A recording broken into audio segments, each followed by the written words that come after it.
What's going on, everybody, and welcome back to the channel. So the news just dropped like an hour ago that Jim Harbaugh is headed to the Minnesota Vikings and will be leaving the Michigan program. Being that I am a college football guy first and foremost, I want to focus on the Michigan side of this whole thing. So I'll talk about how Harbaugh's Michigan legacy should be perceived first, and then what this means for Michigan going forward. So starting with Harbaugh's tenure at Michigan and how it should be viewed, I, for one, think it should be seen as a success overall, but not like a legendary performance that changed the trajectory of the Michigan program or anything like that. Harbaugh went 61-24 at Michigan, which was an improvement over the program's recent seasons before he got there, and he got the recruiting up to a slightly higher level as well. And honestly, if you take out his awful performances in the big games, Harbaugh was an outstanding hire for Michigan, who would consistently pull in 9 to 10 win seasons, but he lost to Ohio State all but one time. He only won the Big Ten once. He never won a playoff game. And he also struggled against Michigan State and other rivals. He was also very poor in big-time ranked matchups. He was often criticized for being way too stubborn to modernize his offenses. And that all sort of combined and led to him taking a pay cut heading into his final season under contract this last year due to the mounting pressure for him to get fired. But then he rolled out a historic 2021 season for the Michigan program. They won the Big Ten. They made the program's first playoff appearance. Most importantly, some might say, he finally beat Ohio State in a game that really epitomized the magic of the 2021 season for Michigan fans everywhere. Despite a disappointing blowout loss in the Orange Bowl against Georgia, things look really bright for Michigan's future under Harbaugh, and everybody seemed to be pretty excited about his trajectory now going forward, considering just a season ago, a lot of people were asking for him to get fired. But now that he's gone, where do things stand with the Michigan program moving on? Well, it certainly is in an interesting spot. As spring practice is looming and National Signing Day starts in just a few hours, Michigan has undoubtedly known about him potentially leaving for a while now, and they've done their due diligence behind the scenes and talking to other coaches in the event that Harbaugh were to leave. And, they're not going to be blindsided by this news, I don't think.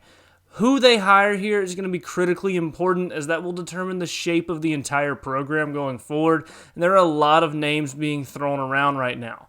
Whoever it ends up being will have to first solidify the current talent on the roster to avoid a mass exodus of talent in the transfer portal, similar to what Oklahoma has seen take place.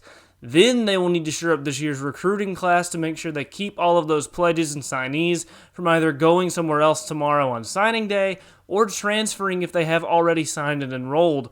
After that, they then have to hire an entire staff incredibly quickly, as not only is the 2023 recruiting cycle already well underway, but spring practice, like I said, is right around the corner, and they have to get this team ready to play next season. Now, that is a lot more difficult than I think a lot of people are going to consider, because a lot of these assistant coaches have already signed with new teams, or they're comfortable at their current team. They've been recruiting heavily there. They're prepping up for practice. It's very late in the cycle to be in February and looking to build an entire staff. Now, depending on who all leaves, if anybody leaves the program at all, the cupboard is certainly not bare at Michigan, with guys like J.J. McCarthy and Blake Corum on the roster for next season to build around, as well as countless others who return from a team that, like I said, made the playoff last season. However, the new coach will have to figure out who all they like on the roster, how to use them, where they want to put them, who fits where, and all of that. And that is a tall task normally, but then this incredibly reduced timeline, it's going to be even more difficult to manage. Not to mention, like I said, trying to assemble a full staff this late in the coaching carousel, it's certainly difficult to say the least, which is why there are clearly two sides to this coaching search in my opinion. Those who want to hire from within and maintain consistency and continuity with the entire staff and program, and then those who want to go out and find the biggest, best name that they can, even if it means sacrificing this year in some extent due to the increased turnover on the staff and the roster that would come with a new coach from outside the program. There are clearly benefits and detriments to both, and, either way sort of makes sense depending on how you look at it. And who's to say the best guy isn't already in the program, to hire from within? But then also, who's to say that some guy from outside the program doesn't take whatever Jim Harbaugh did and then, expand on that and do even better and raise the program to even newer heights. There's a lot of uncertainty, and it's a very difficult decision. The main finalists that I have seen for the promoting from within camp are the offensive coordinator Josh Gattis and the running back coach Mike Hart.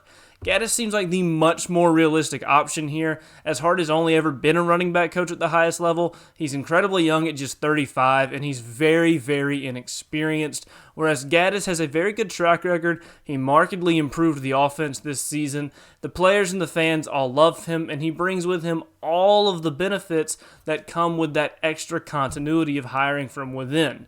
Now, as far as the names from outside the program, you have Matt Rule, Bill O'Brien, Matt Campbell, and PJ Fleck. Now, it should be said, though, that if the athletic director that is currently in place does stay, which it seems likely that he will, then Gattis should be seen as the favorite for hiring from within. It seems likely he would want to do that from what I've been seeing. But in my opinion, the best hire of the group of people outside of the program is PJ Fleck, but it's hard to see him leaving Minnesota now that it's already in February.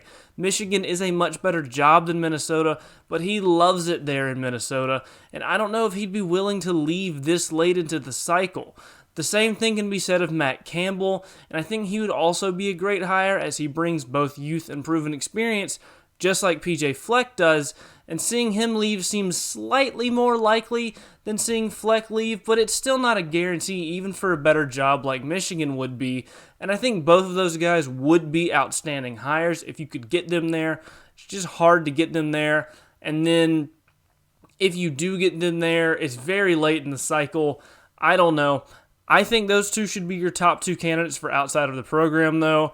When it comes to a guy like Matt Rule, I personally don't think he would be the best hire here, despite him reportedly having a lot of interest in the job. I think he's a great program builder for more programs at a lower level. Programs like a Baylor who are coming off of really hard times, he's great at getting them to those 9-10 win seasons and getting them to the point that Michigan's already at. I don't feel like he's a great on-the-field coach when it comes to elevating his talent to that next level, that playoff winning level, that Ohio State level, and I think you could see a lot of the same issues that you saw with Harbaugh, where he struggles to beat the Ohio States and the Michigan States, and that was the main complaint there with him, and so I don't feel like it makes any sense to hire Matt Rule here if that's going to be the same issue, and I think that's the good side of Rule, assuming that he is more of the coach you saw at Baylor and less of the coach you're seeing at the Panthers right now. I don't know. I just don't love it. And also, I feel like he's probably going to demand a pretty high purse to come back down from the NFL. I just don't love the Matt Rule hire, in my opinion. Also, leaving the NFL makes it an even bigger jump when it comes to hiring a staff and keeping recruits and stuff like that, as he's been pretty uninvolved with the college game over the last few years. And then that leaves Bill O'Brien. I think he'd be a decent hire. He's just not my favorite option. Of all the out-of-program coaches, he seems to be the most likely to be willing to leave where he currently is, but I just don't love him as a head coach, especially in this spot, and I could be entirely wrong about him. He does have a good track record at Penn State, but he didn't do good as a head coach in the NFL, and he's kind of been as an offensive coordinator at Bama. It's been very up and down, and not something that you should really be able to rely on based off of that experience there. I don't think you should be excited about that option. That's just me, though. If I was Michigan, I would reach out to Matt Campbell and PJ Fleck. If either of them are agreeing to come to Michigan, then I would take them for sure. If not, though, I would promote Josh Gattis because I just don't feel like the other candidates in Rule and Bill O'Brien are much, if any, better than Gattis at this point, and Gattis keeps all of the benefits that come with continuity for the program long term. As I haven't seen very many other major candidates. If there are some out there, you guys will have to let me know in the comments, and I will tell you how I feel about them down there. But regardless of who they hire, I will be following it very closely and will be very interested to see how they do going forward. Anyway, though, that'll do it for this video. Let me know down below what your thoughts are on this news from Michigan, who they should hire. Also, like the video if you've made it this far because it helps out tremendously. And subscribe to the channel for more college football content in the future, as I will continue to upload very regularly. Thank you guys so much for watching, and I will see you all next time.